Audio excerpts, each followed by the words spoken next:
What if the technique to finding a soulmate isn't about chasing love, but changing your vibration and your frequency? And what if I told you that just adjusting your energy and intention can actually bring a soulmate connection into your life?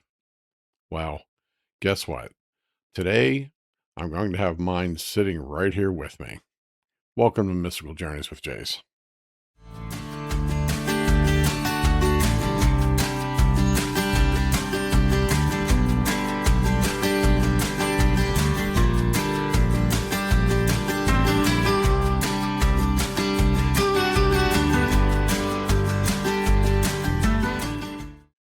In our prior episode, we talked about several different types of soulmate connections. We talked about soul connections, soul recognition, past life connections, soul contracts, and what a soulmate actually is. Today's episode is going to be a little different than the ones I normally do. Today, we're going to talk about how two people ended up doing somewhat different things, and yet both were focused on getting the exact same result. I want to say first that the person I'm going to introduce today is my wife. She will be joining us in a few minutes. So let's get started. A few years ago, I was at a spot where I really didn't care too much about getting on with a soulmate or any type of connection at all. I was just perfectly happy with where my life was going and what I wanted to do. One of the first things I want to qualify is the fact that my energy had gone down for a pretty long time. I'd had some pretty rough relationships. I gave and I gave, and in the end, it was a thankless effort in several of them. I started to realize what was really going on. I just thought I had so much energy to give. And so what did I attract? It attracted people who didn't want to be part of the balanced relationship. They wanted things their way. And honestly, that was okay because in the end, everybody tends to live the way that they want to live. Here's a turning point. At a very interesting moment, I was coming back from a trip to Mexico. I was sitting in the Miami airport, and right then and there, I just thought, well, you know what, Creator?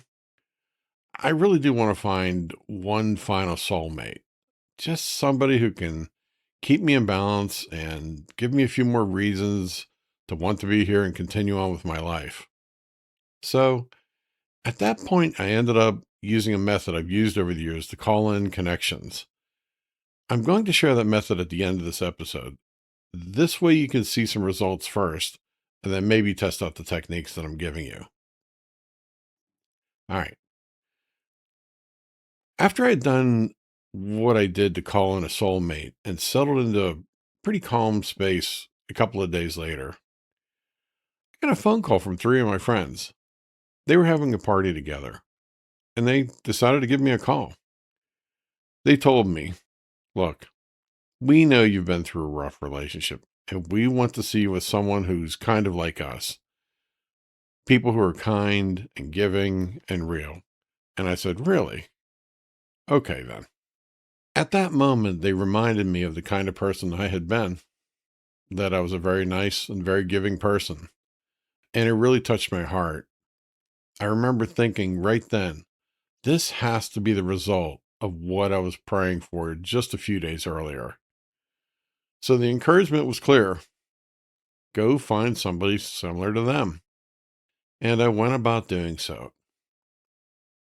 I decided to put out an ad on a singles forum in another country, place I'd already been to.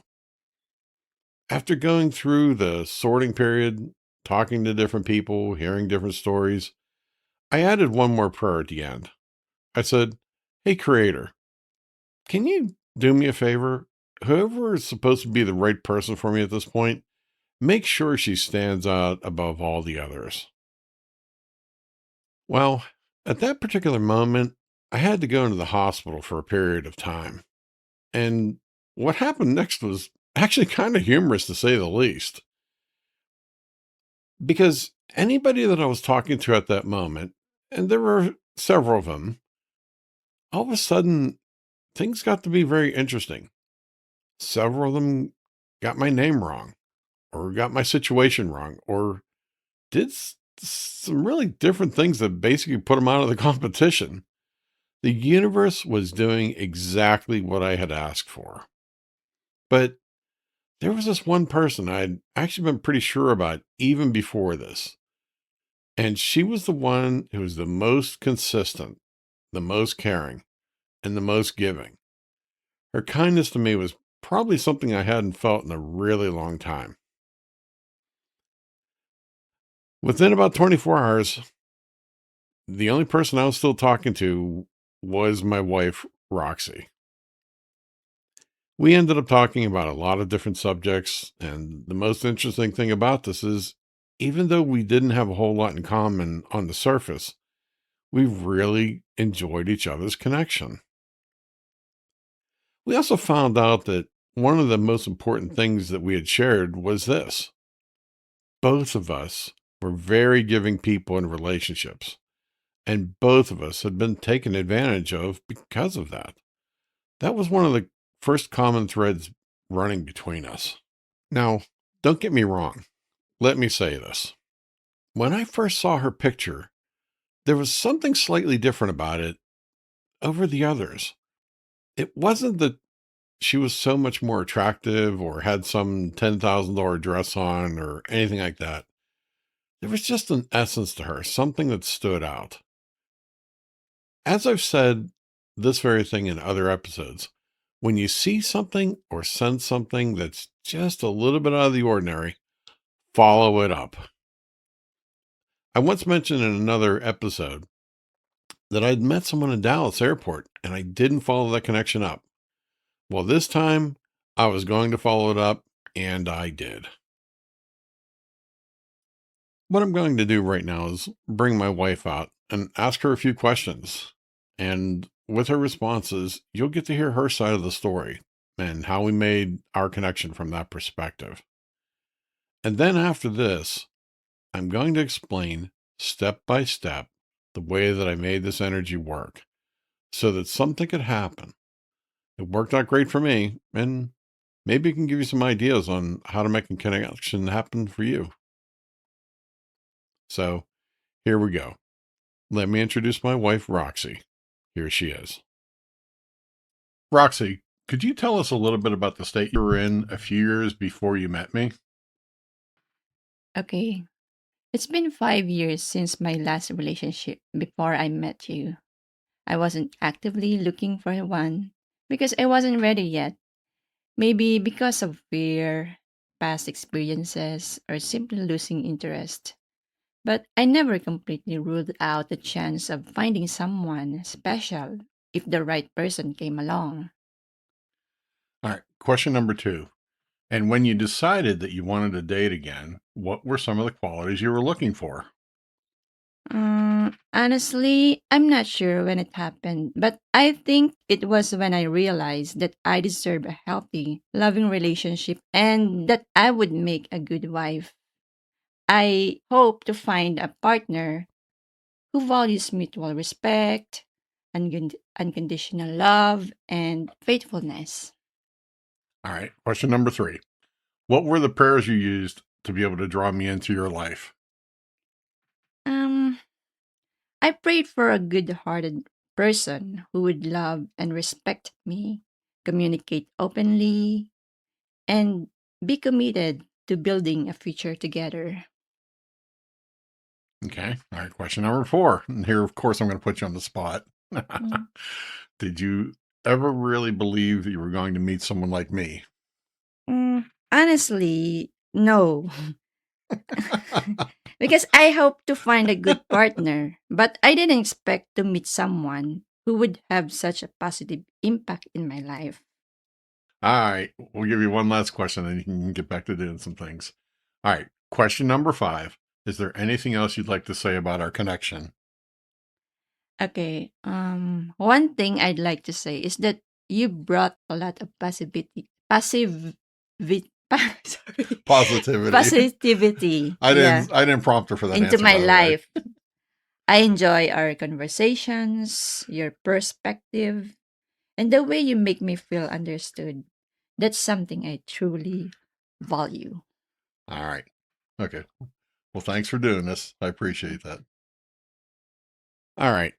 So now that you've heard her side of the story, let me tell you about my side on what I actually did, the method, step by step, the technique, calling in your soulmate. One of the most important things to keep in mind is that as souls, the two of you actually know each other on the other side of this human experience. So, one of the things that I've learned and have taught people over the years is this: recognize that you're asking as a soul to a soul first. You can use the method of a prayer or speaking to the soul or making your request, however it feels natural. But here's what I've used over the years, and it works out pretty well. Step one, identify yourself. I first say, I'm calling out to my soulmate, and my name is, in this lifetime, is Jase. Use your name. I live in the city of your city, whatever city you're in the state of, and don't forget, add your state, in the country of, and please put your country in as well. Now, what you've done is put energy and words out there, who you are in this lifetime, and a rough location of where you can be found. Step two, make your request. Here's the one that I've used. I'm asking that the universe make some adjustments for us so that we can meet.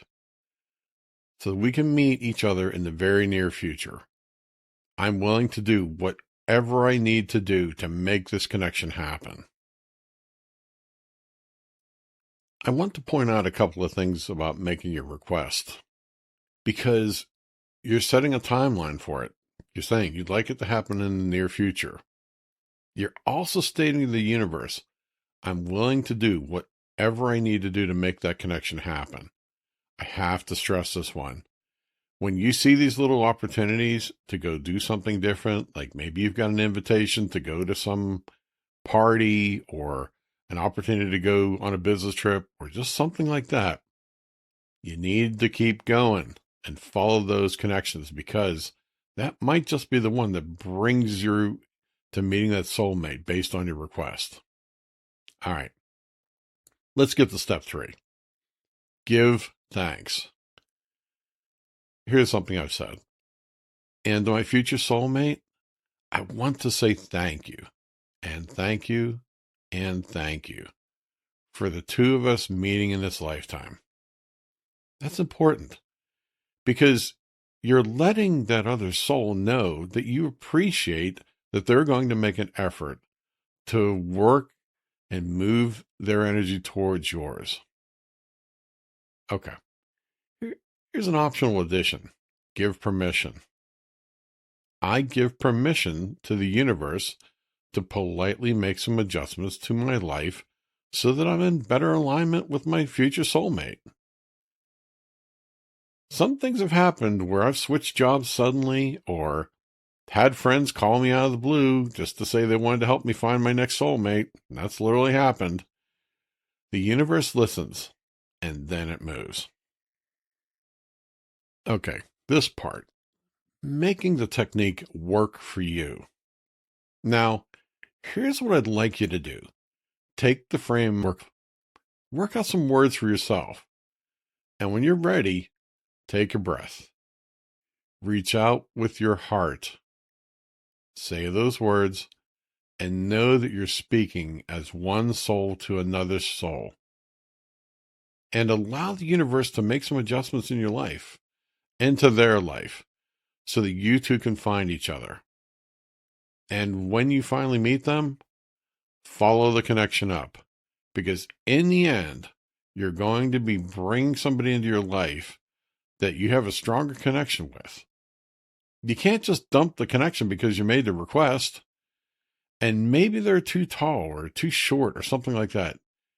You help bring this connection in, honor it. Okay. Here are some key tips to remember. Repeat the prayer or request. Yes, use it several times. You want to keep that energy going, right? So don't say it once and then forget about it. 2, give yourself permission.